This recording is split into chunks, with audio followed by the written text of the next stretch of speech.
This place is abandoned now, and based on the atrocities that happened here, that's for good reason. All That's Interesting says, in the early 20th century, abuse against patients in these mental asylums was rampant, but few places were as violent as the Philadelphia State Hospital at Byberry, where multiple homicides were later uncovered. The facility opened in 1903 as a working farm for the mentally ill, and patients from other overcrowded mental health hospitals were sent there to heal. But the humble treatment facility quickly became overcrowded itself and was expanded into a multi-campus hospital. In 1919, 2 orderlies confessed to strangling a patient until his eyes popped out and then blamed their actions on PTSD from World War I. Despite their confession, the 2 orderlies were kept on staff and even given a pay raise. And this violence continued for years. In 1989, a groundskeeper stumbled upon the corpses of at least 2 other patients. Violence between patients was just as common. At least one staffer reported witnessing a patient stabbing another patient with a sharpened spoon in 1944. Unethical medical practices were also reportedly carried out in the now abandoned asylum. The pharmaceutical company Smith, Kline & French owned a lab at the hospital where they allegedly conducted questionable testing on patients, likely without their consent. They had people working here who literally murdered one of the patients, and instead of doing anything about it, they just gave them a raise. These were different times back then, folks, and this asylum saw all the bad parts of this era. This murder happened all the way back in 1919, and this hospital kept running like this all the way until 1990. 1990 isn't that long ago, guys. We are only a few decades removed from this horrible institution operating. And the crazy part about all of this is that a place like this is meant to help people. What a joke that ended up being. Number 4 on this list is the Beechworth Asylum. This asylum has definitely been talked about on this channel before in relation to haunted asylums. All That's Interesting says, in October 1867, the sprawling Beechworth Lunatic Asylum was opened in Australia. The facility was built on a hill due to the erroneous belief at the time that high altitude could cleanse patients of their mental illnesses. As was typical of early institutions, the abandoned asylum took in a massive number of patients. At its peak, it housed about 1,200 patients and employed 700 staff members. Also, like most facilities of the 19th century, the treatments at Beechworth were notoriously violent. Doctors subjected patients to straitjackets and shackles. Electroshock treatments were common practice there, so much so that they were reportedly mass shock sessions where nearly the entire patient population was shocked simultaneously. Given the extent of the mistreatment that took place at the asylum, it may not come as a surprise that the facility, which was finally closed in 1995, is said to be extremely haunted. Those who worked at the hospital during its last years alleged that the hauntings began long before the hospital was shuttered. The most famous ghost who's seen these days is Matron Sharp. She was said to watch over the patients as they were shocked by the other nurses and doctors. If you ever saw her coming to your room, then there was a good chance the shock therapy was coming for you next. Now you can sense her due to a dramatic cold presence that fills the room. Number 3 on this list is the Riverview Hospital. This hospital is located in British Columbia and was still operating and doing some horrible practices way longer than anyone would care to admit. It was first built in the early 1900s in a less populated part of BC. It had almost 250 acres of land to itself and a bunch of different buildings that served various purposes. There was one building called the West Lawn Pavilion, which actually was said to house the most disturbed male patients in the whole country. This part of the hospital eventually shut down in 1983, but the rest of the place, where a bunch of questionable practices were going down, that didn't shut down until 2010. That's right guys, 2010. Literally only 12 years ago, this place was still operating. Reports revealed that the hospital still employed electroshock therapy in the 21st century and allegedly illegally sterilized a number of patients. In 2005, 9 women received settlements totaling $450,000 following a joint lawsuit filed against the facility over the alleged sterilizations. As much as I want so badly to believe that we are out of this era of poor mental health, we might not fully be. That happened just over a decade ago. If you were sent to this place only a few years prior, then you may have had to deal with this. Kind of makes you wonder how many other places around the world are still conducting horrible treatments that we don't know about. Number 2 on this list is the Ospedale Psichiatrico di Volterra. This abandoned lunatic asylum is located in Italy. All That's Interesting says the asylum at Volterra was meant to be a sort of haven where patients could roam and do as they pleased. There were shops, a gardening company, and a judicial section which became known as the Fairy Pavilion. But the hospital's idyllic objective was sidelined after the facility became overcrowded. By the 1960s, the Ospedale Psichiatrico di Volterra was one of the country's most populated hospitals with more than 6,000 patients. This was largely due to how easy it was to be committed to the hospital, and patients were admitted on the faintest signs of depression to accusations of moral transgressions. The facility was run like a prison, with nurses being referred to as guards or supervisors. Patients were treated like inmates and often sedated or isolated. The cures they were given included electroshock treatments, insulin-induced comas, and ice tank submersions.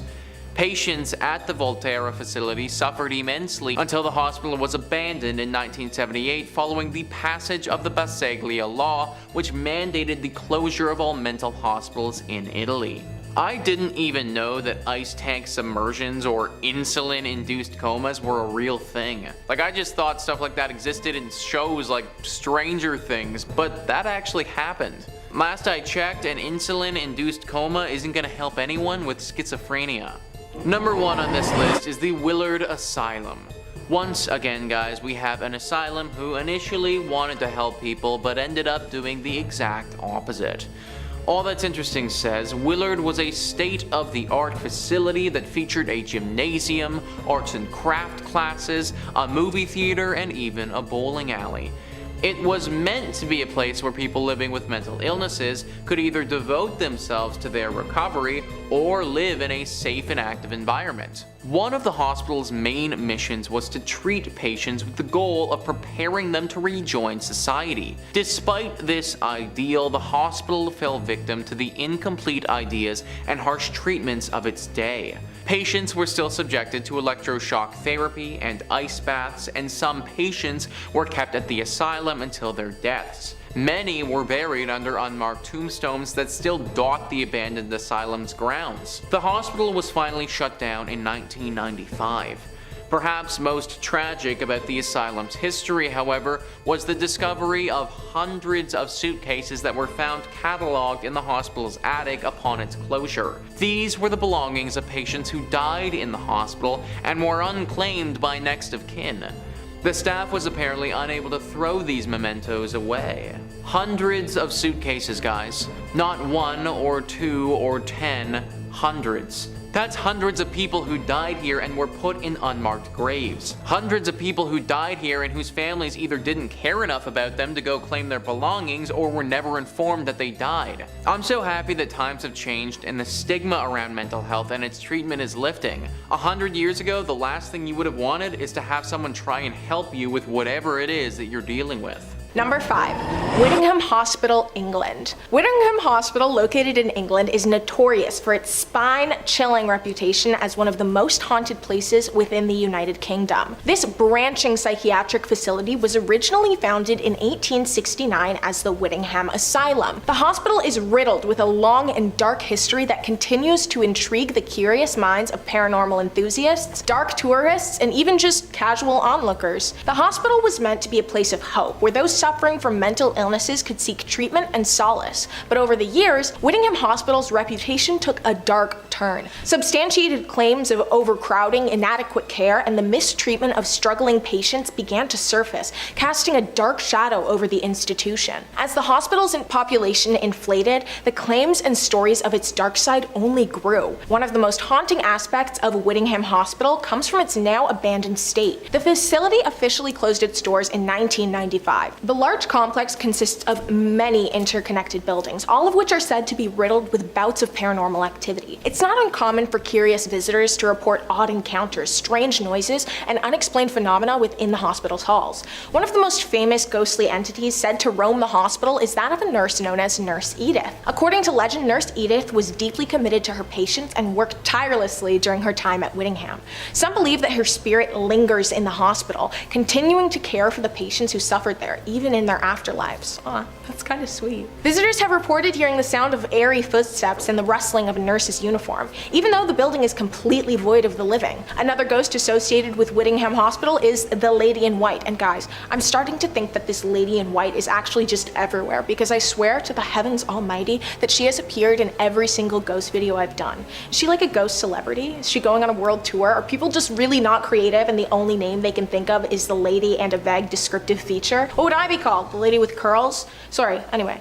The Lady in White. This Lady in White is described as a spectral woman dressed in a flowing white gown. Well, I would assume so. She's often seen wandering the hospital's halls, her presence accompanied by an eerie chill and an overwhelming sense of dread. Some speculate that she may have been a former patient or a nurse from this hospital's dark past. What nurse was going to work in a long, flowy dress? The hospital's small chapel is another location that is thought to be haunted. It's always the chapel, isn't it? Witnesses have reported hearing faint whispers, disembodied voices, and the sound of organ music emanating from the chapel, even though it hasn't been used for decades. Well, not by the living at least. The atmosphere in this abandoned place is incredibly uncomfortable and haunting. It's not surprising in the slightest that many believe the spirits of the past still linger within its walls. Number 4. Essex County Hospital. Essex County Hospital is a medical facility in the heart of Essex County, but it has definitely gained popularity for more than just its dark medical practices. This now abandoned hospital has become the subject of numerous ghost stories and paranormal legends, earning it a reputation as one of the most haunted asylums in the region. The hospital's strange history began in the late 1800s when it was first founded as a state-of-the-art mental health institution. Over the years, it grew to care for a wide range of patients, from the mentally ill to those with severe physical medical conditions. However, it is the alleged treatment of the mentally ill patients that left a sinister imprint on this building's hallowed halls. Many claims of paranormal sightings in Essex County Hospital revolve around the abandoned psychiatric wards. Former staff members and visitors claim to hear disembodied voices, eerie whispers, and the sounds of footsteps echoing boldly through the empty hallways. Some witnesses have even reported shadowy figures moving about,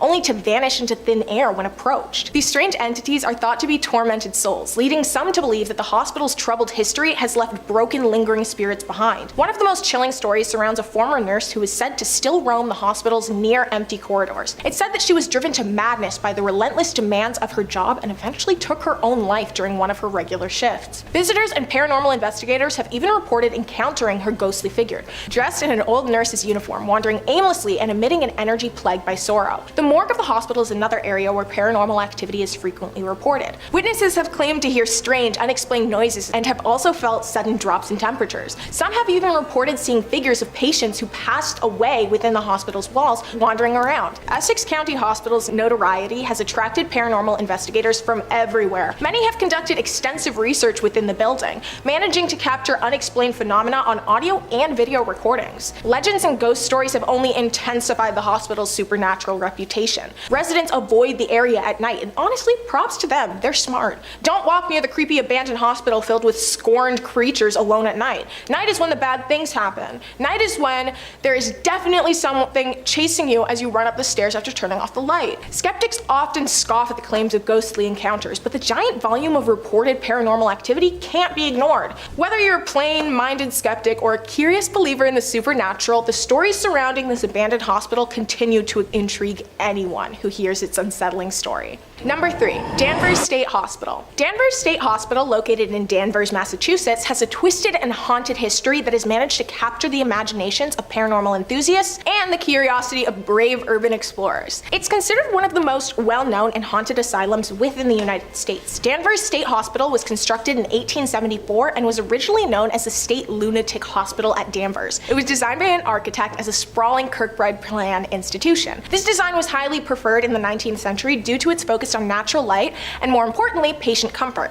However, over time, the hospital faced issues relating to overcrowding, underfunding, and development surrounding the knowledge and treatment of psychiatric care. Danvers State Hospital became notorious for its mistreatment of patients, overcrowding, and unsanitary conditions. Stories of neglect, harm inflicted by staff, and experimental treatments added to its disturbing reputation. The hospital's history is drowned in tragedy. Thousands of patients passed away within its walls over the years. The hospital's architecture, which features a central administration building with wings extending outward, became an iconic silhouette on the Massachusetts landscape. The hospital's ominous appearance also played a role in its association with paranormal activity. By the mid-1900s, changes in the mental health care and treatment thankfully led to the eventual abolishment of Danvers State Hospital. It officially closed its doors in 1992, causing the property to face years of abandonment and nature-claim deterioration. Danvers State Hospital's association with the paranormal began to increase dramatically during its years of abandonment. Urban explorers and ghost hunters reported strange interactions and occurrences, including unexplained noises, odd figures, and a general feeling of unease. The hospital's decaying interiors and labyrinth-like layout only further contributed to the sense of doom. In 2005, the administration building was renovated and repurposed into luxury apartments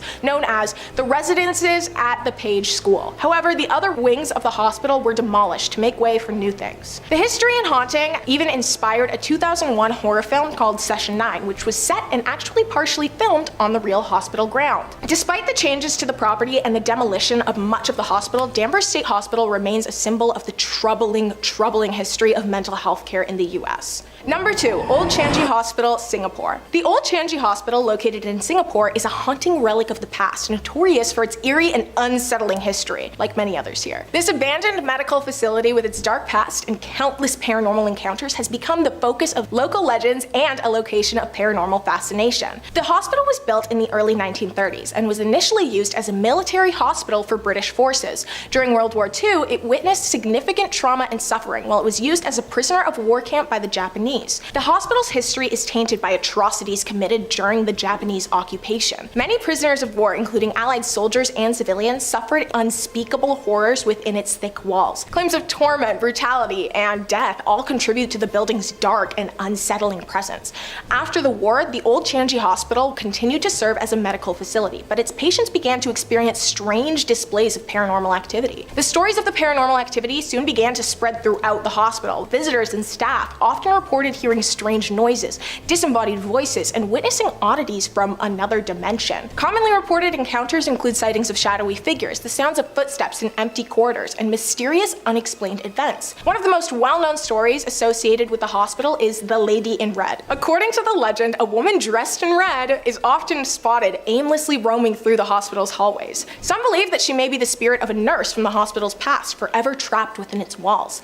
Paranormal investigators and enthusiasts have flocked to the Old Changi Hospital to explore its haunted reputation even further, hoping that they may be fortunate enough to catch even just a glimpse of an unknown entity. Many have managed to capture audio recordings, photographs, and video footage supposedly documenting encounters with spirits or unexplained phenomena. These investigators have even further fueled the already blazing fire of this building's haunted reputation. In recent years, the Old Changi Hospital has been featured in various paranormal television shows. The Old Changi Hospital's chilling history and reported encounters with the unexplained make it an enduring and eerie landmark in Singapore. Number 1.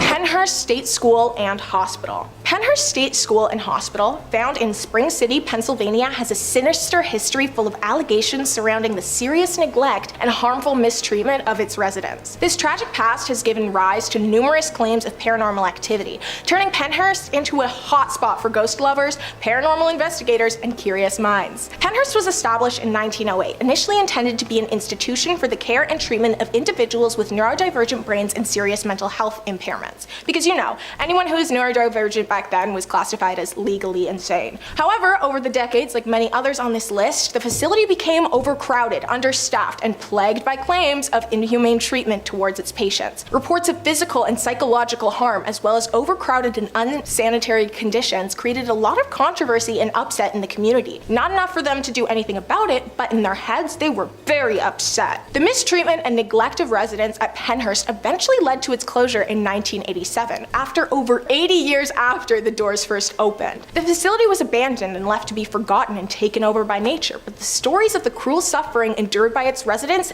did not fade. Instead, these stories contributed to the now well-known reputation that Pennhurst has. One of the most known paranormal activity hotspots within Pennhurst is the Mayflower Building. This building was once home to some of the institution's most vulnerable residents, who all met grisly, vicious ends. Visitors exploring the abandoned wing have reported hearing looming voices, footsteps, and the sounds of wheelchairs moving on their own. Many believe that the tormented, vengeful spirits of former residents continue to roam the Mayflower Building, unable to find true peace even in death. The Pennhurst State School and Hospital is host to regular ghost tours and paranormal investigations, attracting curious individuals from all over the globe. These tours offer enthusiasts a chance to explore the decaying buildings and the chance to potentially encounter one of the restless spirits that inhabit the grounds. While skeptics argue that the stories of paranormal activity at Pennhurst can be attributed to the tragic history of the institution and the power of suggestion, many who have visited the site claim to have had inexplicable and chilling experiences. Number 5, lipstick warning. Now, Stella McDonald and her now ex-husband used to love exploring abandoned structures when they were together. I remembered one that they described as a shack that was about a mile away from their home. To set the scene, the grass and trees were so grown over and tall that it was hard even getting to said house. Her ex managed to get a window open though, and that's how they got in, because the doors were completely awful. Mildew, you name it.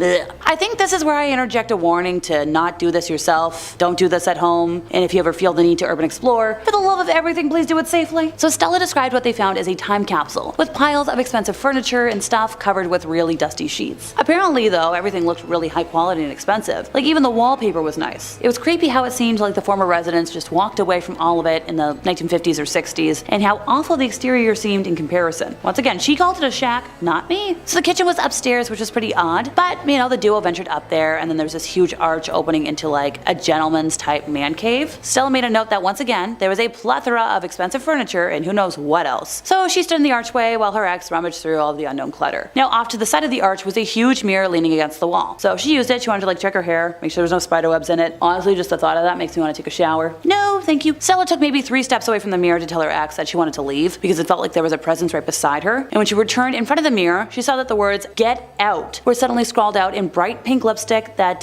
very much hadn't been there before. Now she's sworn on everything that it hadn't been there. She would have noticed it, and also would have noticed if there was another presence in the room with her and her husband. So this shock caused Stella to scream, leap back into a kitchen table, and then obviously crash, kaboom, fall. So her ex came running over because this got his attention, but Stella was too scared to form words by this point. So she just continued to point at the mirror and babble until the duo safely got away. Yeah, hard pass. Also, congrats on him being your ex. Sound like he cared for you in this moment though. Number 4, death becomes you. So yeah, there was this once beautiful Greek revival home in Uniontown, Alabama, but now apparently it looks like it's being swallowed up by the earth, and its tragic past certainly lives up to the haunting aesthetic. Look folks, the term shack is subjective, and I'm about to stretch that meaning beyond its limit today. So in January of 1994, the remains of, let's see if I can get this right, bleep-year-old Alan Lucy were found buried beneath the front porch of the Hardy Coleman house, or as it's better known, online, the Lucy Murder house. So Alan, who lived in the home with his adoptive parents, Philip and Margaret Lucy, disappeared without a trace in May of 1985. In the months that followed, Jason Lucy, their biological son, told classmates that his father killed Alan and buried him in the backyard. For years, nobody believed Jason's story, even though rumors about the Lucy family swirled around town long before Alan disappeared. Decades after, Alan Lucy's killer was brought to justice, the house has still not recovered, largely due to environmental injustices that have driven many residents out of Uniontown and left those who remain fighting for justice of their own. So what's left? Well, nothing crazy, just a house in the middle of a forest. Haunted beyond belief?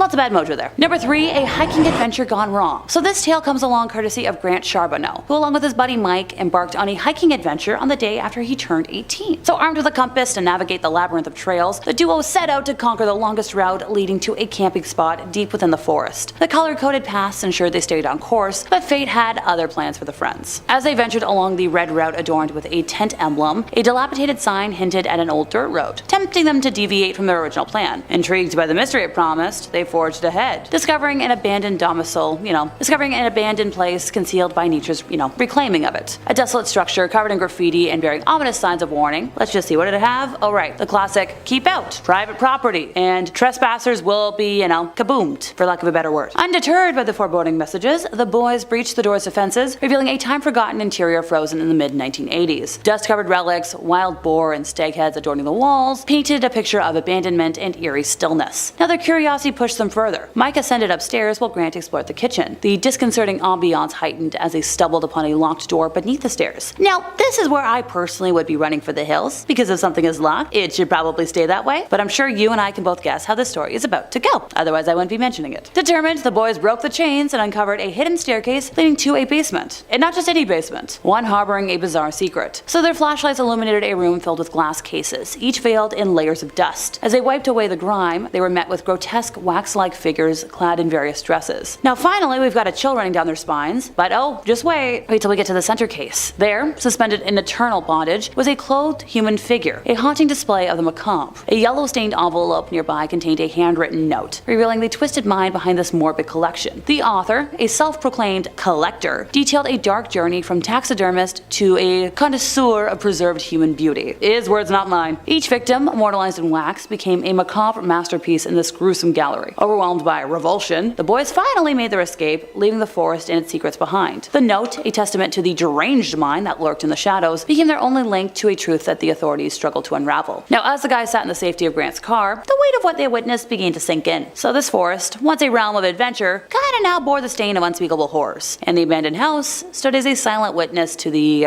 awfulness within. Sorry, I was losing my words there because, how on earth do you describe that? The echoes of that day linger in the, depths of their memories. A chilling reminder that, maybe don't adventure where you're not supposed to go. Seriously, folks, beware! Number 2, captive room. Did you seriously think I was gonna do a whole list on abandoned places that would terrify authorities without having a single story from actual authorities? Come on, folks. Who do you take me for? I like my credible sources, and this one just happens to hit a little close to home. Oh, how close, you ask? Well, as an Ontario resident, a story that took place in Pickering seems pretty close enough. So back in 2011, on, December 19th to be exact, Durham police reported that they'd found what appeared to be a confinement room in an old abandoned farmhouse east of Toronto. Police said the room in the Northwest Pickering home was recently built and looked like it was solely designed to hold someone captive. Now, investigators at the time were trying to figure out if the room was used to actually confine somebody or if it was just designed for another purpose and they were, over-exaggerating. So they mentioned one possibility is that it might have been built as a prop for an amateur filmmaker. So this room was stumbled upon by contractors surveying the property because, it was slated for demolition more than 2 weeks prior to the report. At the time, Durham police spokesman Dave Selby said that the home had been abandoned for so long that the focus wasn't on the original owners, but on anyone who may have been seen driving in the area or any other suspicious activity. They're obviously down there because it's somewhere where no one would check. You could stick someone in this room and lock them in. Now, police didn't rule anything out, but they weren't able to determine at the time if anybody was ever held in the room. Once again, we've got our cop spokesman. Our forensic guys went down and took all kinds of samples of anything they could, find to figure out if it was used and how it was used. But at this point, it's still under investigation, and we really don't know if it was used for a criminal purpose or not. So 2 weeks after the room was discovered, the farmhouse burned down in what police described as a suspicious fire. Now, they've never laid charges in connection to the fire, but, Robert White was eventually charged, arrested, and pleaded guilty to breaking and entering with intent. He planned on kidnapping a woman named Gwen Armstrong, a friend of his ex-wives, because she provided his ex-wife with emotional and financial support after their separation. Yikes! Number 1, somebody found a body. A group of young adults in South Carolina back in 2021 got quite the scare when they were exploring an allegedly haunted house and wound up discovering a dead body in a freezer. According to a local media report, the strange incident occurred in the town of Norway as 8 youngsters were riding ATVs in a remote part of the community. So at some point in the midst of their adventure, they came upon an abandoned shack, which is rumored to be, haunted. And as adventurous folks are, likely to do, they were like, hey, let's go see if there's any ghosts inside. However, as they were looking around the vacant vacant residence, one of the members of the group stumbled upon a sizable freezer and decided, let's see what's inside. Upon opening the cold storage unit, he was greeted by an ungodly smell, which he initially thought was just, rotting meat. Like, technically he was right, although the contents of the freezer were far more gruesome than,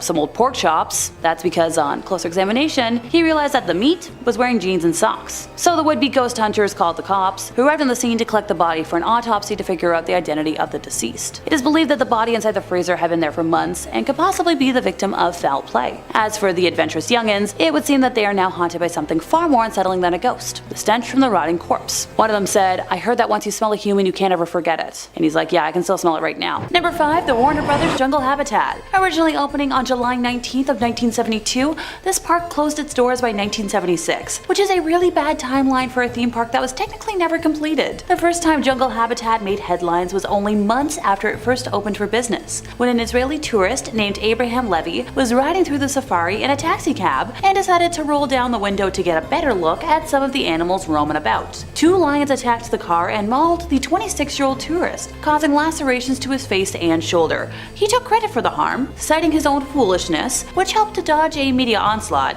Well, for the most part. By the end of the year, reports of animals escaping into the wilds of West Milford were far too many in volume to be ignored. Besides sightings of harmless animals like peacocks, there were rumors spreading about dangerous animals such as a pack of wolves and a lion being sighted along local roads. These sentiments, voiced 28 years ago, are identical to the rumors still running rampant today.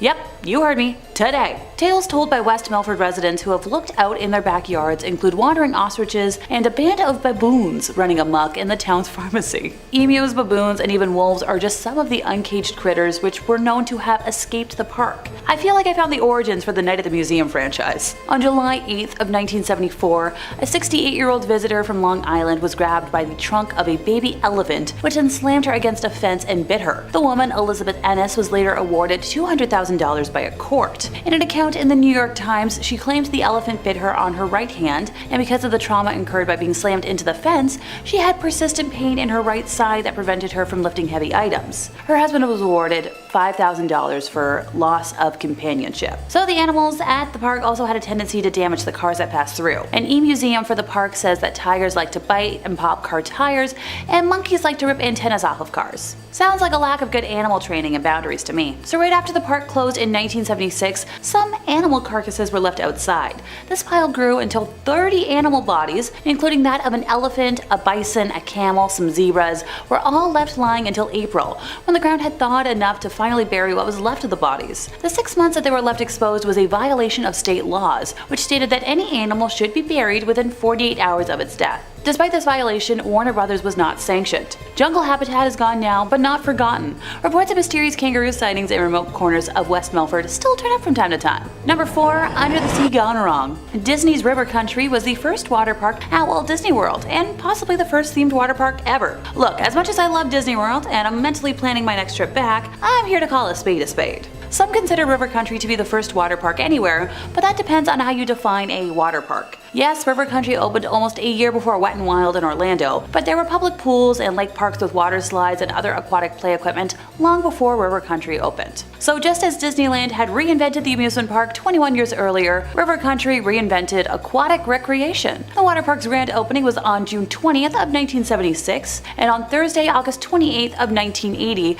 a sad Associated Press story appeared in newspapers throughout North America. It was reported that a rare but deadly disease caused by an amoeba found in Florida freshwater lakes had claimed its 4th victim, a New York youngster who had spent his vacation swimming at River Country. The disease, amoebic meningoencephalitis, attacked the nervous system and brain. You don't want to know how many tries it took me to say that. The youngster died after the amoeba entered his nose, went through the nasal passage, and attacked the nervous system, including the brain. Investigators from the U.S. Center for Disease Control in Atlanta and the New York Health Department pinpointed River Country as the source of the amoeba after the parents reported that the amusement park was the only place where he went swimming. So photos and maps of River Country show that the park had 2 bodies of water. The smaller one was a clean, clear swimming pool. The larger one appeared to be a natural cove, completely open to Bay Lake, which is the largest natural lake at Walt Disney World. At some point in the 1990s, Walt Disney World banned swimming in its lake. The 1995 map of Walt Disney World still included the resort's beaches under the swimming section, whereas the 2000 edition made it clear that the beaches were strictly for sunbathing. But River Country stayed open.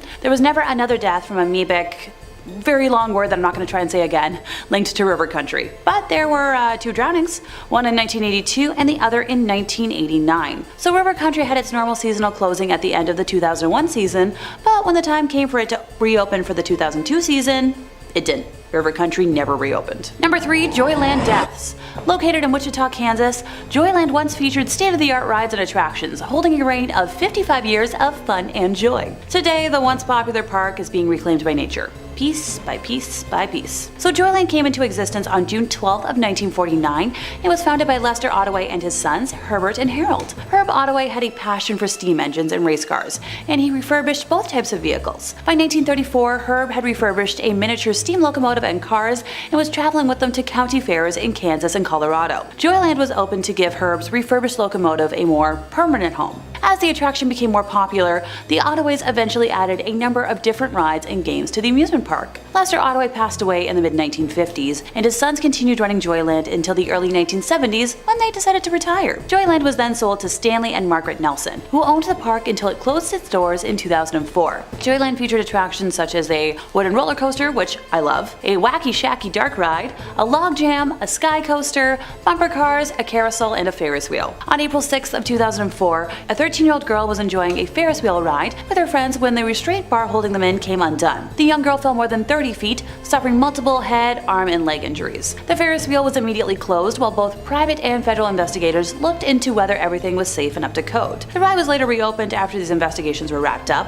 Also, another notable ride at Joyland was the wooden roller coaster that was known as the Nightmare. Although the roller coaster was a staple at the amusement park, it too saw its fair share of injuries, which is a shame. Like, I really love wooden coasters. On May 25th of 1977, somebody in the single digits of age stood up in one of the carts and fell, died at the scene from the injuries sustained from the fall. Another death occurred 20 years later, on August 27th of 1998, when 35-year-old maintenance worker Kevin Briley was under the ride trimming the grass. He stood up and was tragically hit by the coaster and passed away. My heart hurts telling that tale because, like I said already, I'm such a huge lover of traditional wooden roller coasters. You know, there's just something about narrowly avoiding whiplash that I personally find thrilling. And go figure, Joyland closed its doors in 2004. Number 2, doomed before it could open. The Pripyat amusement park was set to have its grand opening on May 1st of 1986, in time for the May Day celebrations, but these plans were cancelled on April 26th when the Chernobyl disaster occurred, just a couple of kilometers away. Several sources report that the park was opened for a short time on April 27th before the announcement to evacuate the city was made to distract, residents from the unfolding disaster nearby. Constructed under the Soviet Union as a park of culture and rest, typical of many large cities in the then Soviet Union, the amusement park's attractions were manufactured by the Yeskik-based firm Attraction, who were responsible for the construction of many of the amusement parks which remain to be seen around the former Soviet Union today in various states of repair. Located northwest to the Palace of Culture in the center of Pripyat, the park had 5 attractions. The iconic 26-meter Ferris wheel titled Circular Overview, Autodrome bumper cars, a paratrooper ride called Chamomile, Russian swing boats, and also a carnival Pew Pew game. Fun fact, the successor to the original company is still manufacturing the Ferris wheel, paratrooper, and bumper cars to the similar designs as of 2017. Radiation levels around the park kind of vary though. The liquidators washed radiation into the soil after the helicopters carrying radioactive materials used the grounds as a landing strip, so concrete areas are less radioactive. However, areas where moss has built up can emit levels amongst the highest levels of radiation in the whole of Pripyat. So the Ferris wheel actually made news in September of 2017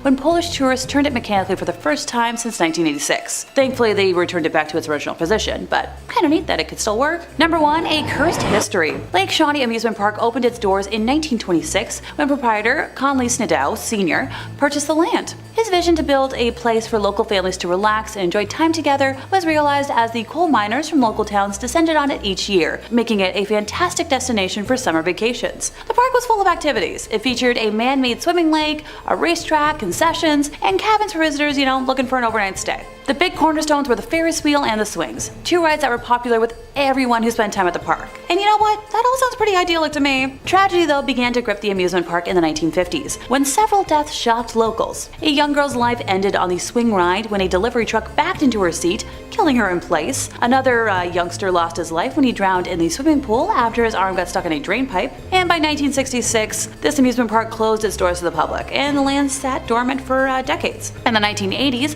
the park again welcomed welcomed visitors when Gaylord White acquired the land and set out to restore it to its former glory. In addition to purchasing a Ferris wheel, he found a swing ride that seemed just like the swings that once thrilled guests. Now, fun fact, when they installed the swings on the property, they realized the swings weren't just similar, they were the exact same swings from years prior, something that they decided to advertise during the grand reopening. The Lake Shawnee Amusement Park welcomed tens of thousands of visitors during its second run, which ran for just 3 years in the 1980s. Unfortunately, high insurance prices forced the White family to close their doors for the second and final time after those couple of short seasons, forcing them to pivot to other activities to keep the land active. They hosted fishing tournaments in what used to be the swimming lake, and they planned to create a space on the property for mud bogging, a motor sport the family knew would draw crowds to watch. While excavating a mud bogging track, the White family made a series of surprising discoveries that added depth to the property's history. For starters, the part was built over a Native American burial ground, with an archaeological dig uncovering 13 bodies, mostly young folks. In the 1700s, the property was the active home base for the Native Americans until they seemed to suddenly disappear. Among the bracelets, clothing, and tools that excavators found, they also found mass graves that suggested as many as 30,000 people had been buried on the property. But, that's not the darkest history of the land. In 1783, Mitchell Clay was the first European settler to make a home in the area, which was heavily inhabited by the Shawnee Native American tribe. So while Clay was gone to town one day, the Shawnees surrounded 3 of the Clay descendants who were working in the fields. Bartley met his end first, and Tabitha, hearing the explosion, ran to her brother, where she was attacked and cut by a stabby implement. Her body was dismembered, and both of their scalps were taken by the entire group. Their brother Ezekiel was captured and burned at the stake. A historical marker on the road leading to the park commemorates their memories. One could wonder if the tragic history of the grounds is the reason for the 6 deaths that occurred at the park, eventually leading to it being closed down in 1966. And many locals, including the park's new owner, claim the park to still be haunted. Number 5. Eastern State Penitentiary. Starting off the list is Eastern State Penitentiary. It was a prison built in Philadelphia that wanted to stand out from the rest of the American penal system, trying out a new method of punishment called the Pennsylvania system. Well, do tell, what is the Pennsylvania system? It's not pleasant and has absolutely nothing to do with cheesesteaks. The Pennsylvania system refers to imposing the prisoners to solitary confinement all of the time, 24/7. The prisoners lived alone, ate alone, exercised alone, and were only ever allowed to interact with prison guards. When they were being transported or moved around the prison, the guards would make them don black hoods. Guess it's not nearly as sunny in Philadelphia as Frank Reynolds would have you believe. Now this might not surprise you, but this was not a terribly popular system with inmates. The miserable conditions made the inmates' lives horrendous, but the prison didn't care too much. The system only ended up collapsing in 1913 due to overcrowding in the prison. But Eastern State didn't let this stop them from acting sadistically, and really, if anything, just inspired them to get a little more creative. Prisoners would have their tongues chained to their wrists. Unruly, troublesome prisoners would be chained to chairs for days on end. They would douse prisoners in freezing cold water, and perhaps worst of all, would trap prisoners into a pit they affectionately nicknamed the Hole, where they'd be kept in the darkness for weeks on end. I'm really not sure if that's any better than the original system. In 1970, after decades of terrorizing its inmates, Eastern State let the last of its inmates free and closed the gates permanently, only to crack them back open a little bit as a tourist location, reopening its walls as a haunted attraction. Due to its horrific history and ominous atmosphere, the prison was rebranded as a haunt, with legends saying that you'll hear all kinds of disembodied laughter, screaming and crying, ghostly figures, shadows moving across the wall, and unexplained footsteps. And if you're looking for more scary stories about prisons or really about anything, then you're at exactly the right place. Stay subscribed to Top 5 Scary for more new scary videos every day. Number 4. Ohio State Reformatory. Ohio State is the picture of a perfect prison. I mean, literally, it was the set for the Shawshank Redemption, so it's kind of a big deal in the prison world. The prison first opened its gates in 1890 and was initially an intermediate penitentiary, a facility for first-time offenders who were deemed too violent to be in other prisons. The inmates were taught basic trades for release and reintegration. However, the prison population started to swell too much by the 20th century, and the reformatory was forced to accept inmates convicted of serious crimes. While day-to-day operations weren't too terribly out of the norm for any other prison, one event in the 1930s may have contributed greatly to the paranormal rumors surrounding it. In the late 1930s, a riot broke out in the East Cell Block, and as punishment, the guards rounded up 120 rioters to share 12 solitary confinement cells together for a week without any food or water. Obviously, this led to multiple prisoners passing away, and even more being broken down to to the point of madness. Just outside the prison stands 215 numbered graves, a monument to all the horror that the prison had experienced over the years. Since then, the prison itself has reformed, rehabilitating itself much like Eastern State as a haunted house. Visitors and tour guides who walk through Ohio State report feeling inexplicable chills while walking through the prison's walls. Witnesses say they hear cell doors slam and see dark figures. Those brave enough are welcome to take the prison's tour and attempt to track down spirits of their own, or if you're feeling particularly festive for the Halloween season, you can try the Haunted Prison Experience, a guided tour replete with animatronics and actors for that haunted house feel. Number 3. Missouri State Penitentiary. Once dubbed the bloodiest 47 acres in America, it is no surprise at all that Missouri State Pen is home to all kinds of rumors to be haunted by the souls of its former inmates. The prison was nicknamed The Walls, and shortly after its construction was already home to 2,000 inmates, doubling that size in the progressing years. The prison was home to several riots and escape attempts, with the most infamous attempt occurring in 1954, when some 2,500 inmates participated in a massive day-long riot. 4 buildings burned and the National Guard was called in. Shockingly, out of this, only 4 inmates were fatally injured during this event, and none managed to escape, lending to the prison's hard reputation. Now, the prison has always been reported to be haunted, even during its operation, with both guards and inmates during its service claiming to see spectral apparitions. Most of the ghost stories come out of the prison's oldest building, the A building, home to some of the crueler punishments, including an underground room called the Dungeon, a dank, hostile basement with a low ceiling forcing prisoners into a subservient position where the only light that could be observed was a slit through the door. Modern visitors to the dungeon complain of the disgusting odor of bodies that's pungent, and they feel like they're being watched. Disembodied voices have even been picked up by EVP monitors while wandering through the dungeon. In the control room, visitors report occasionally seeing a spirit called Fast Jack, a medical practitioner from the prison's operating days, who can be seen appearing as a ghastly figure holding a clipboard and a white lab coat, frantically scurrying around the control room trying to carry out some duty from when he was alive, slamming lockers and opening doors. Several ghost hunting groups over the years have investigated the Missouri State Pen, including legendary ghost hunting hero Zach Baggins and the Ghost Adventures crew, finding mysterious voices and what looked like shadow people wandering the halls. Although the bloodiest 47 acres in America might have dried up and the walls are now open to the public, for the inmates who are still impounded there, it's as terrifying as ever. Number 2. West Virginia Penitentiary. Almost heaven. West Virginia, Blue Ridge Mountains, and haunted prisons. The Appalachians might be home to one of the most beautiful parts of the United States, but West Virginia Penitentiary is anything but. In 1863, after West Virginia seceded from Virginia Classic, the new fledgling state needed its own prison, and Moundsville, West Virginia was chosen as the home for their new state pen. The prison's conditions were unlivable. West Virginia Pen frequently made the Department of Justice's top 10 violent prisons in the country. Idea for a new video. An infamous spot in the prison was known as the Sugar Shack, a small rec room for the inmates that served as a hotbed for all kinds of violent illegal activity. The prison is also home to a famous electric chair that an inmate was forced to build, nicknamed Old Sparky. Old Sparky is still standing there today. In the 1950s, the prison was so overcrowded that 3 prisoners at a time would be shoved into one cramped 7 by 5 foot cell. The men were kept like animals in cages. Riots and violent outbursts were fairly commonplace. The prison was overcrowded, dilapidated and run down, and staffed by overwhelmed guards. Eventually, the prison would be forced to open its gates, decommissioning as a prison and shipping all of its inmates elsewhere. The building still stands and is used as a training facility for law enforcement officers, but it's been said that the spirits of those whose lives ended here still wander. Hunters report equipment malfunctioning walking by the Sugar Shack or any of the cell blocks where the more violent inmates were housed. Reports of banging on the walls late at night, as well as random screams, are fairly commonplace too. The prison was reportedly haunted while inmates still populated it, with some of the earliest stories of hauntings stemming from the 1930s. It's thought that the prison was built on top of an indigenous gravesite of the Adena people, which has led to some speculation as perhaps an explanation for the hauntings. Like most of the prisons on this list, if you're curious enough yourself, West Virginia Pen is available to visit for tours, and you can even pop by the Sugar Shack and Old Sparky. taxidermy. And finally, number 1,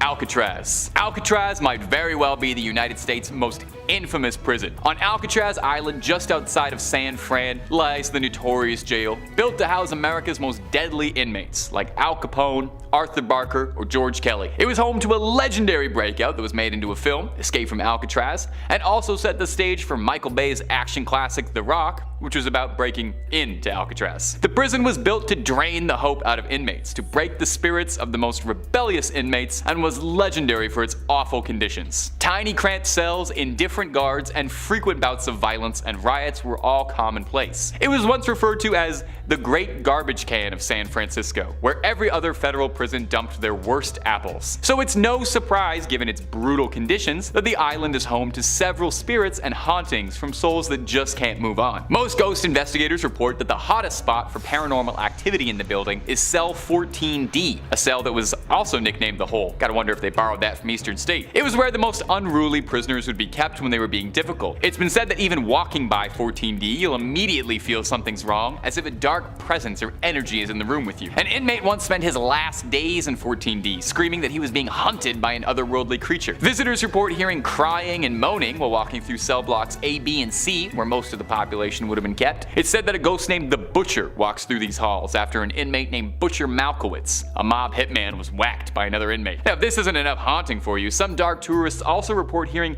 discordant, disembodied banjo strumming, thought to be a holdover from the spirit of Al Capone, who used to play his banjo in the prison band. Although the prison was decommissioned in 1963, it reopened shortly after, now as a museum and a haunted tour popular with Bay Area locals and visitors curious about learning about one of America's darkest prisons and perhaps its most haunted. Visit if you dare. Number 5, Chernobyl. I've made the executive decision to kick off today with the most obvious location. For those who might not be aware of the horrors of Chernobyl, allow me to start today off with a mini sad history lesson. So the disaster was a nuclear accident that occurred on the 26th of April of 1986 at the number 4 reactor in the Chernobyl nuclear power plant near the city of Pripyat. It is one of only 2 nuclear energy accidents rated at 7, which is the maximum severity on the International Nuclear Event Scale, the other being the 2011 Fukushima nuclear disaster in Japan. The meltdown and explosions ruptured the reactor core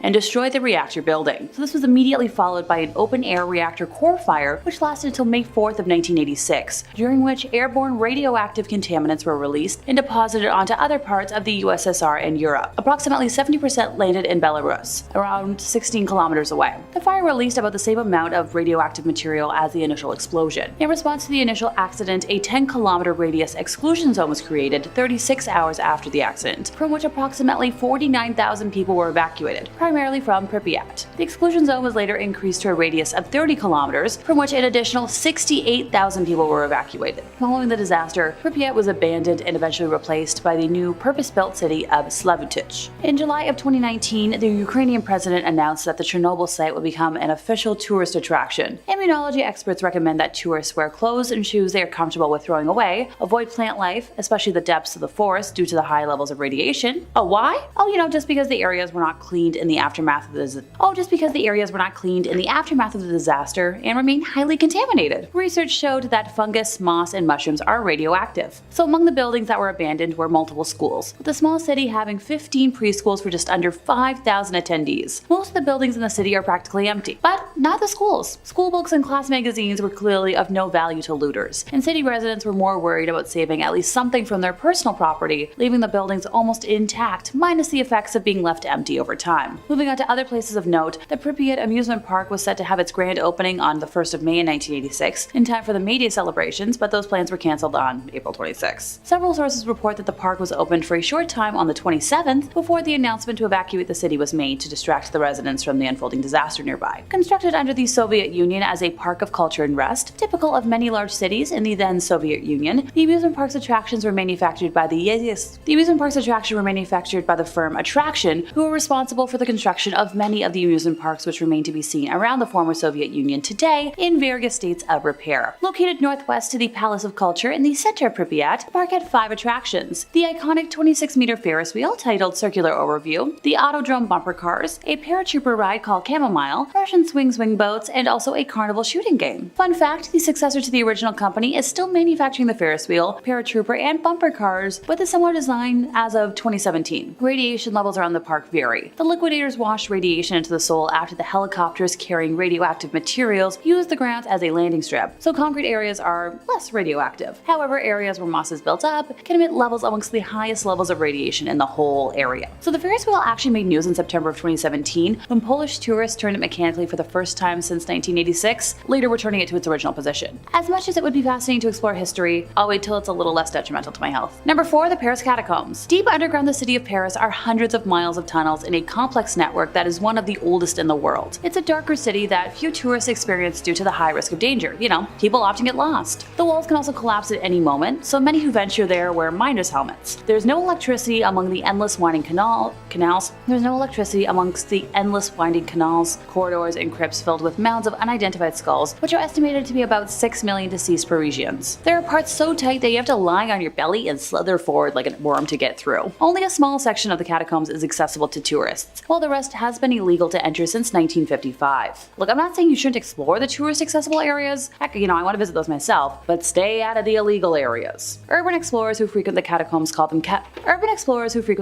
call themselves cataphiles, which I must admit is a very smart moniker. They paint, sculpt, and create other art, while also building false walls, trap doors, and secret chutes to keep away the cataflics or catacops who try to catch them trespassing. You must know a cataphile who can be your guide to even try to explore the unknown, or else risk getting lost or stuck for who knows how long. As much as I love exploring creepy history, the thought of getting lost in such a cursed place is a type of scared I'm not fond of, and don't particularly ever want to experience. Number 3. The island of Poveglia. Yep, an entirely abandoned island, and it's got quite the history. So the island is located in the lagoon near Venice, and is famous for being one of the most haunted places in all of Italy. Tourists and locals alike are banned from the island, which was used for centuries as a place to exile the sick, to prevent the spread of disease, and contain the mentally ill in an asylum built in the late 1800s. Yeah, I'll backtrack and elaborate. In 1348, the bubonic plague arrived in Venice and Poveglia, like many other small islands at the time, and it became a quarantine colony. The plague on average killed 1 out of 3 Europeans, so fearing the crazy spread of the disease, Venice exiled many of its symptom-bearing citizens there.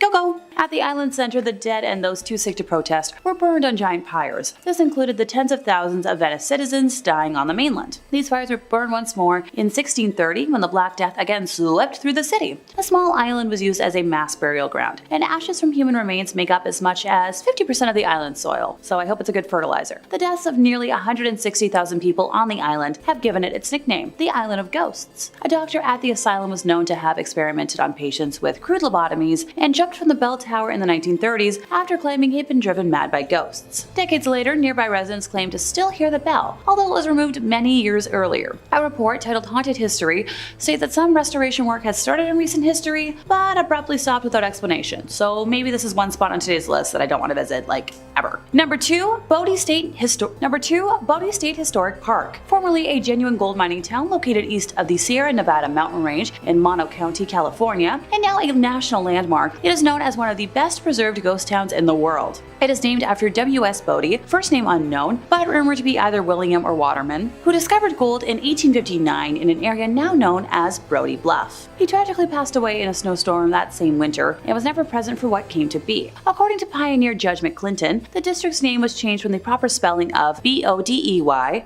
to B-O-D-Y, and then a few other phonetic variations to eventually B-O-D-I-E after a painter in the nearby boomtown of Aurora lettered a sign as such, an accidental typo that got stuck through history, which is a good reminder to proofread your work. While the output from the mine is largely insignificant in terms of mining history, the violence and early endings to lives tell a different story. A particularly harsh winter between 1878 and 79 claimed hundreds of lives, with many others perishing from falling timber and explosions underground. Bodie as a town grew to have a reputation for violence and lawlessness, and unlike other mining camps at the time, killings were daily events. Robberies, stage holdups, and fights happened at such a frequency that no complete record could be kept. Reverend F.M. Warrington would describe the area in 1881 as a sea of sin, lashed by tempests of lust and passion. The first of 4 mysterious fires tore through the business district in 1892, the next destroying the town mill in 1912, and another destroying the same mill again in 1898. The last of the unknown fires demolished most of what was left of the now ghost town in 1932,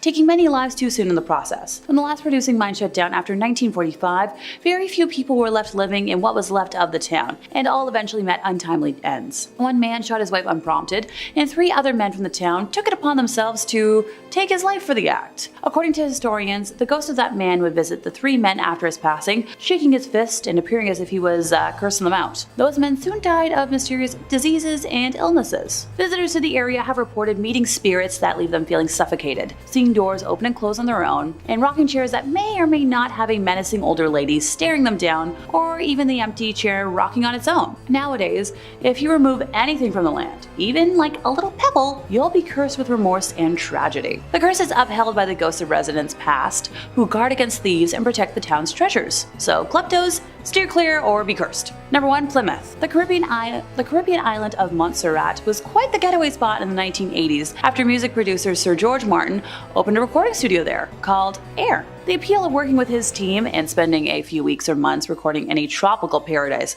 was so compelling that the world's most famous rock stars, had a good time there. We're talking like Mick Jagger, Elton John, Stevie Wonder, and Paul McCartney all laid down tracks. The party sadly ended abruptly when twin disasters struck the island. Beginning on the 18th of July in 1995, a series of huge eruptions at the South Friar Hills volcano, which had been inactive for centuries, sent pyroclastic flows and ash falls across a wide area of southern Montserrat, including the capital of Plymouth. On the 21st of August in 1995, tephra fell on Plymouth, necessitating an evacuation that lasted until September 3rd. Following renewed volcanic activity on the 1st of December, residents were evacuated for the second time, but were allowed back on the 1st of January. On April 3rd, it was evacuated for the third and final time. The island was divided into risk zones. During some periods, entry into Plymouth was prohibited, and at other times it was allowed during daytime only to those with a means of rapid escape. And the last time that access was legally allowed to the area during daytime was June 16th of 1997, which was right before I was born. On the 25th of June, a further massive eruption produced pyroclastic surges that killed 19 people and reached nearly to the island's airport on the eastern side of the island, which had remained open until that time. Between the 4th to the 8th of August of that year, a further series of large eruptions destroyed approximately 80% of the town, burying it under 1.4 meters of ash. This hot material burned many of the buildings, making habitation nearly impossible for many of the residents. The flows, lava, ash, and other volcanic rock types were mostly compact, having a density similar to that of concrete. The removal of the overburden would have required the use of explosives, bulldozers, and other resources way too expensive for all of this. It was anticipated that the soil underneath the hardened mud and lava would have been scorched and left completely non-arable by the intense heat of the pyroclastic flows. The entire south half of the island was declared an exclusion zone because of the continuing volcanic activity at the hills. So the government of the island was moved north to the town of Brady's, although Plymouth still remains the technical capital. Recently, Montserrat has begun chaperoning driving tours into the exclusion zone, where visitors can walk through the ruins of the former capital, which now lies buried under some 20 feet of ash and stone, where the smoking volcano still pumps over 350 tons of sulfur dioxide into the sky every day. During a tour, one sees modern concrete buildings shattered by the unbelievable force of nature. Over 10 feet of ash and mud have buried so much of the city that in certain areas, only rooftops poke up from the dust. We're talking like papers and envelopes are stacked on desktop piles of work, which were made pointless by the pile of ash that fills up the floor and outside balconies. 19 people died from breaking the law and entering the exclusion zone before it was safe, by the way. The hot gas cooked their lungs, and they looked similar to mummies when they were eventually found. Yeah, big pass from me. Number 5, the Mary Celeste. Probably the most famous mystery ship on our list today is the Mary Celeste, a merchant brigantine that was found drifting in December of 1872 off of the Azores with her crew of 10 nowhere to be found. The Canadian brigantine De Gratia found her in a disheveled but seaworthy condition under partial sail and with her lifeboat missing. There were also signs that something had gone wrong. To be specific, one of its pumps was dismantled, but once again, that ship was still seaworthy, and there was no hint as to why the crew and passengers had abandoned it. The last entry in her log was dated around 10 days earlier. She had left New York City for Genoa on November 7th and was still amply provisioned when found. Her cargo of alcohol was intact, and the captain's and crew's belongings were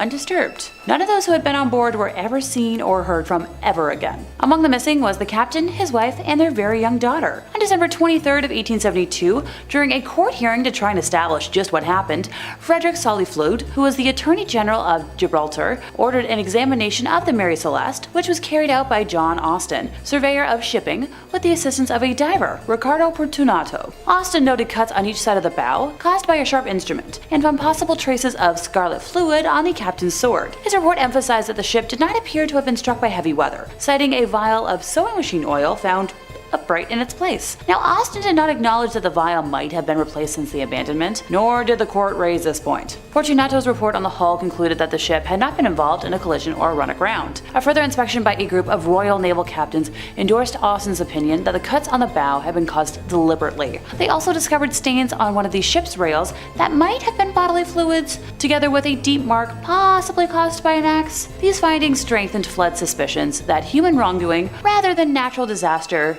was the cause for the mystery. On January 22nd of 1873, he sent the reports to the Board of Trade in London, adding his own conclusion that the crew had gotten at the alcohol on board and, killed the Briggs family and the ship's officers in a drunken frenzy. They had cut the bows to simulate a collision and then fled in the yawl to suffer an unknown fate. Flood thought that Morehouse and his men were hiding something, specifically that the Mary Celeste had been abandoned in a more easterly location, and that the log had been doctored. He just couldn't accept that the Mary Celeste could have been traveled so far, uncrewed. Arthur Conan Doyle, author of the Sherlock Holmes mysteries, helped make the ship famous with a short story vaguely based on the event, in which foul play explains the enigma. A 2007 theory, reported by the Smithsonian, suggests that perhaps the captain made the call to abandon ship in sight of land after the ship's pumps became fouled. Normally, it would be unusual for a captain to abandon a seaworthy vessel, but the captain may not have been able to tell just how much water the ship was taking on with the pumps broken. The ship was also slightly off course and had been battling bad weather, which may have prompted the captain to take the chance at land when he could. To this day, the crew of the mysterious vessel was never found. Also, despite many theories, no one can say with any certainty why the ship was abandoned. The Mary Celeste sailed for 12 years after it was abandoned,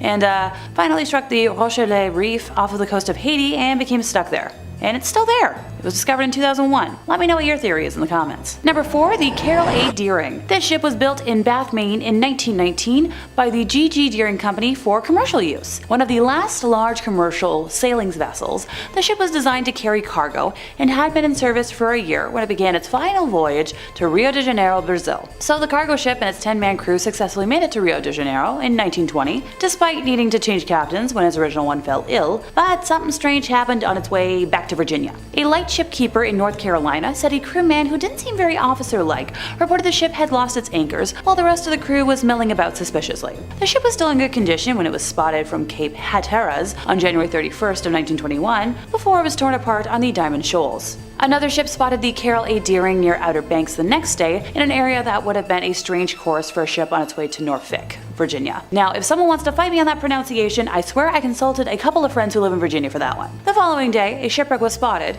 but dangerous conditions kept investigators away for 4 days. When they went aboard, eventually, they found food laid out as if they were getting ready for a meal, but the crew's personal belongings and the lifeboats were gone. So, what happened to the captain and crew? All 12 men were missing in action, with no idea what the heck could have transpired. A month after the Coast Guard began investigating the Carroll A. Deering, a new theory was formed related to the disappearance of another vessel, the Hewitt, around, the same time. The Hewitt was making its way from Sabine, Texas to Portland, Maine, carrying a cargo of sulfur when it sent its last message on January 25th off of the coast of Florida. When the vessel never arrived in Boston where it was expected on January 29th, a search began. The Hewitt and her crew had also disappeared without a trace, and the popular theory questioned if the ships could have collided. But the lack of oars, life preservers, or other floating wreckage disproves the idea. But 58 men were now lost. In April of 1921, a message in a bottle found by a man on the North Carolina coast seemed to give the answer to the mystery. Deering captured by oil-burning boat, the note read. Now the State Department began an investigation into the Deering and several other ships, and it was suspected that the Deering had been captured by pirates.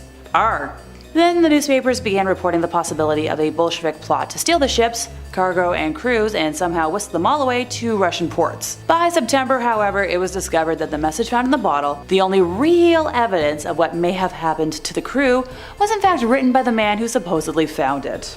Mr. Christopher Columbus Gray faked the note in the hopes that he could discredit the staff at the Cape Hatteras lighthouse and take someone's job. It's a dramatic way to get a job, but hey, whatever works. The hoax had prompted investigations by the US Navy, Treasury, State Department, Department of Commerce, and Department of Justice. Without the note, however, the investigations fizzled out and ended without an official explanation. The federal government has followed numerous leads on pirates, mutinies, and more, but they've got nothing. So do I. Number 3, the Octavius. The cargo ship Octavius met its demise in 1761 after leaving China and setting sail for Britain via the Northwest Passage. At that time, no ship had ever successfully navigated the passage, and the Octavius disappeared, proving it was no exception. A whaling ship discovered the damaged remains of Octavius on October 11th of 1775 and boarded it to look for survivors and cargo. When the men ventured into the below-deck quarters, they found the ship's captain frozen at his desk, partway through filling out the ship's log, and the rest of the crew were similarly encased in ice throughout their rooms.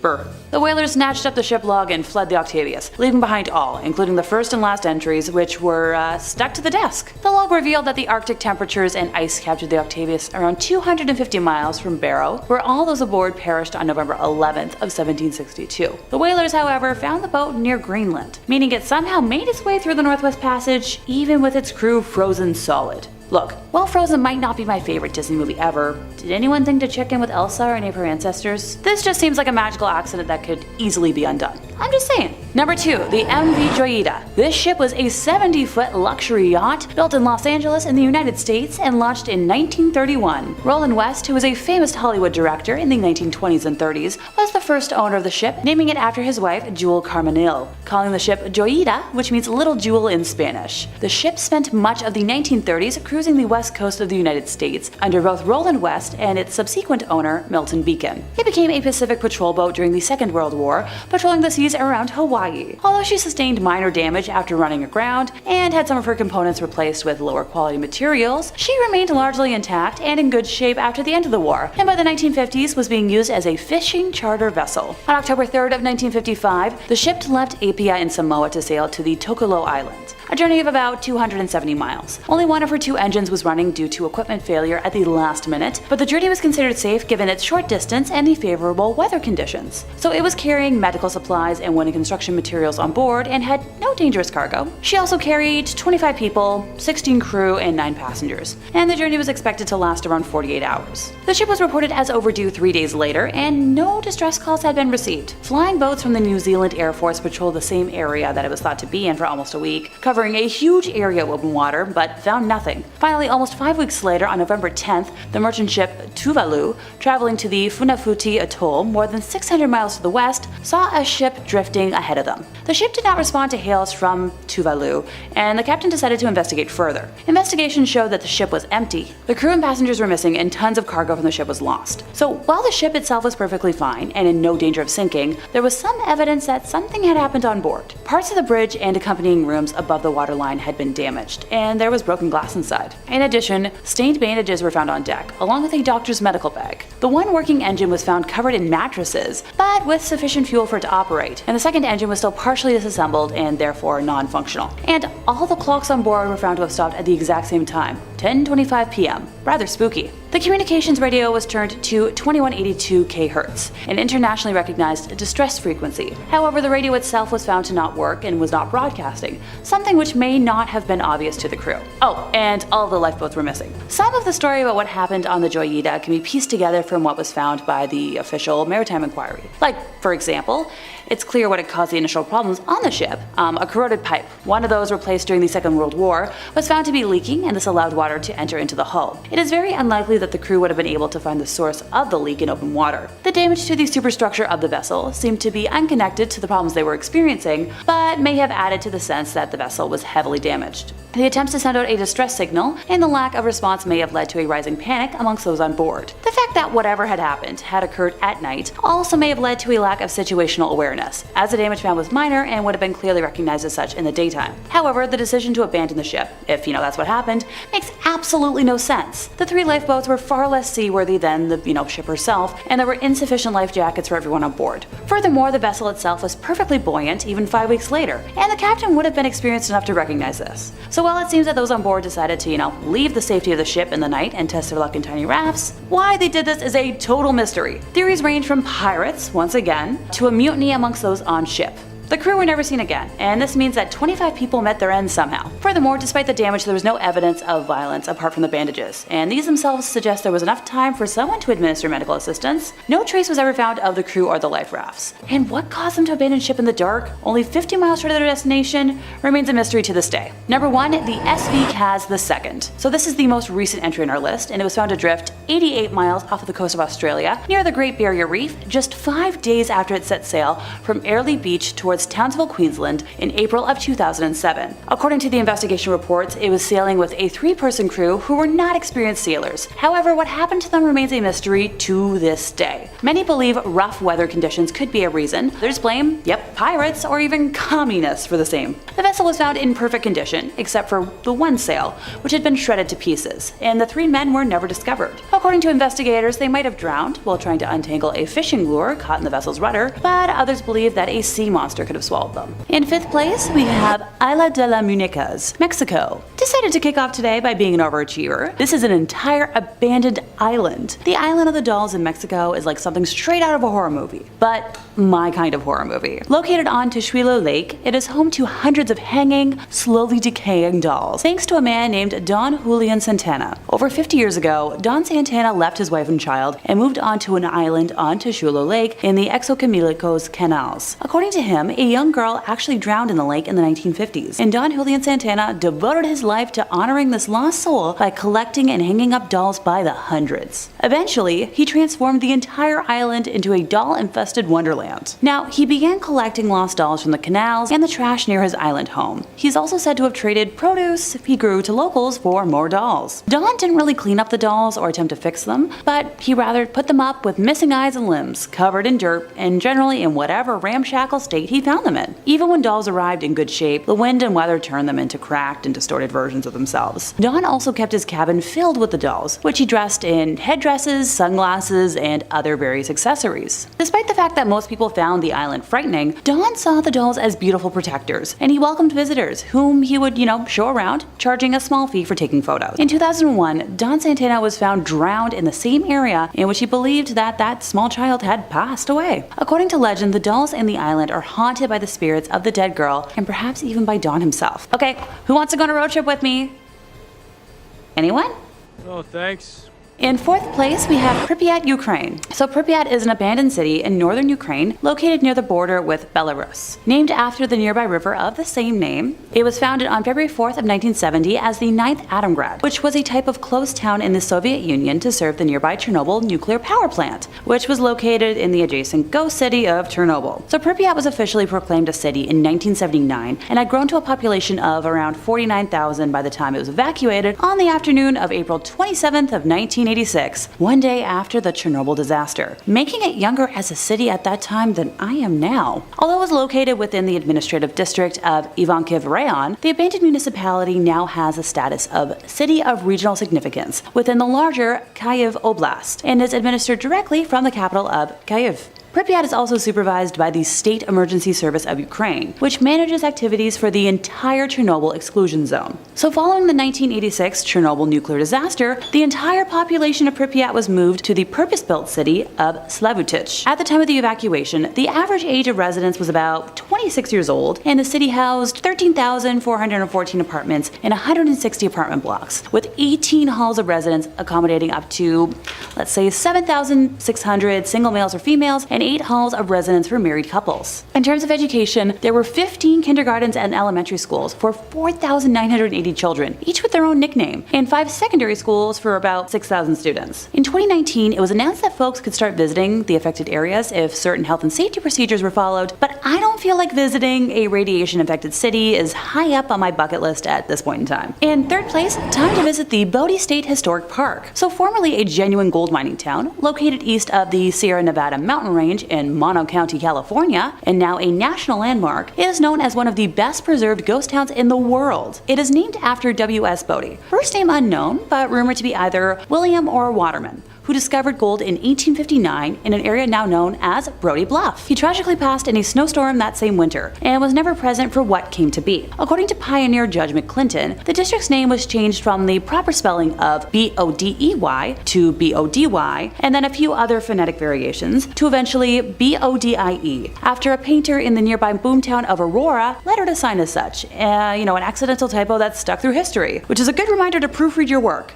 I don't do it enough. While the output from the mine is largely insignificant in terms of mining history, the violence and early endings to lives tell a different story. And a particularly harsh winter between 1878 and 79 claimed hundreds of lives, with many others perishing from falling timbers and explosions underground. So Bodie as a town grew to have a reputation for violence and lawlessness. And unlike other mining camps at the time, killings were daily events. Robberies, stage holdups, and fights happened at such a frequency that no complete record could be kept. Reverend F.M. Warrington would describe the area in 1881 as a sea of sin, lashed by the tempests of lust and passion. The first of 4 mysterious fires tore through the business district in 1892, the next destroying the town mill in 1912, and another destroying the same mill again in 1898. The last of the unknown fires demolished most of what was left of the now ghost town in 1932, taking many lives way too soon in the process. So when the last producing mine shut down after 1945, very few people were left living in what was left of the town, and all eventually met untimely ends. One man shot his wife unprompted, and 3 other men from the town took it upon themselves to take his life for that act. So according to historians, the ghost of that man would visit the 3 men after his passing, shaking his fist and appearing as if he was cursing them out. Those men soon died of mysterious diseases and illnesses. Visitors to the area have reported meeting spirits that leave them feeling suffocated, seeing doors open and close on their own, and rocking chairs that may or may not have a menacing older lady staring them down, or even the empty chair rocking on its own. Though Bodie might be a bit of a tourist destination nowadays, but if you remove anything from the land, I'm talking like a pebble, you'll be cursed with remorse and tragedy. The park keeps a logbook of all letters and items returned to them, with each thief writing an apology note to Bodie for what was taken. The curse is upheld by the ghosts of residents past who guard against thieves and protect the town's treasures. Okay, so kleptos,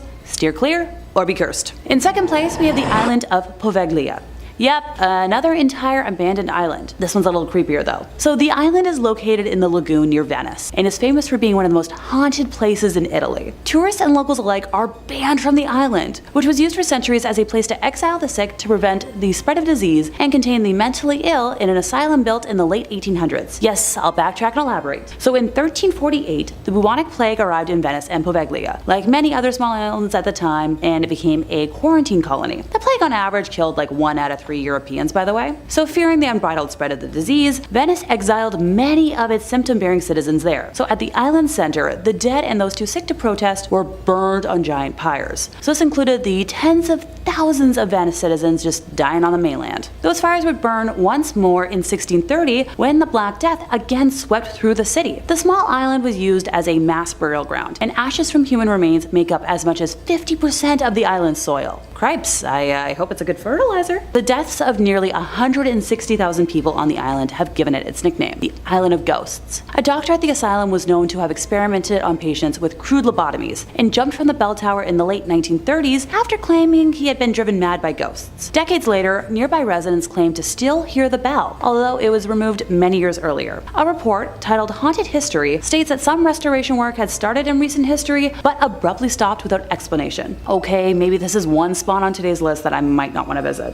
And in first place, we have St. Elmo in Colorado. St. Elmo is a ghost town and allegedly the best preserved ghost town in all of Colorado, while also boasting the most hauntings and paranormal activity of any ghost town in the state. The town was a major gold and silver trading center and the hub of life for many pioneers, outlaws, and miners for decades. So it was originally called Forest City, but St. Elmo was settled in 1878 and became an official township in 1880 with the arrival of the first post office. So the residents of the town were forced to change the name because there were already too many forest cities in the area. So gotta applaud the originality. St. Elmo went through a massive gold rush, reaching the height of its population of 2,000 residents in only 10 days. The majority of the town worked in one of the 4 local mines. The Mary Murphy mine was the most profitable mine and the longest operating, having produced over $60 million worth of gold while it was in operation. When the mines began to close down, the town began to dwindle. The Mary Murphy mine continued to operate until 1922, but was shut down when the railroad was abandoned. Postal service was discontinued in 1952 after the death of St. Elmo's postmaster. Now for the fun part,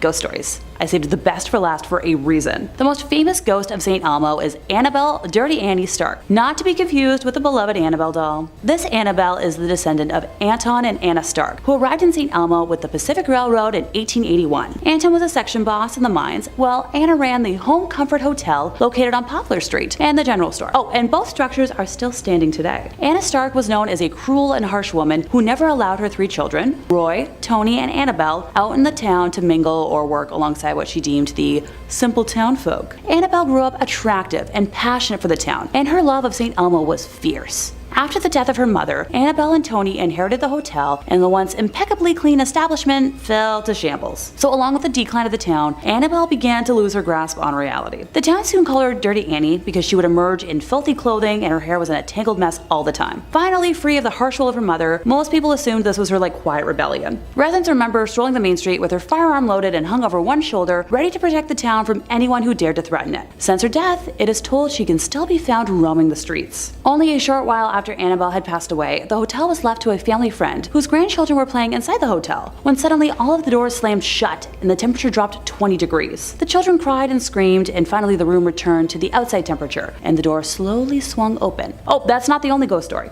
Don't worry. A woman skiing down Poplar Street at dusk was struck by a peculiar sight of a lovely-looking woman in a long white gown glaring out of the second-story window of the Home Comfort Hotel. Now, the skier was shocked. She knew the owner of the hotel was on vacation, and nobody was supposed to be inside. As she turned to see what the woman was eyeing, she noticed snowmobiles approaching. So, sidebar, snowmobiling is illegal in St. Elmo, so the skier went and advised the group, who promptly apologized and went back where they came from. When she turned back to look at the hotel, the woman in the window was still watching, and she lowered her head, nodded at the skier, turned and vanished before her eyes. So curious and in disbelief, the skier went back the next day to find every window and door were locked. When the owner of the hotel returned, the 2 women searched the property with nothing to be found. So was it Annabelle keeping watch? Be sure to let me know in the comments what you think.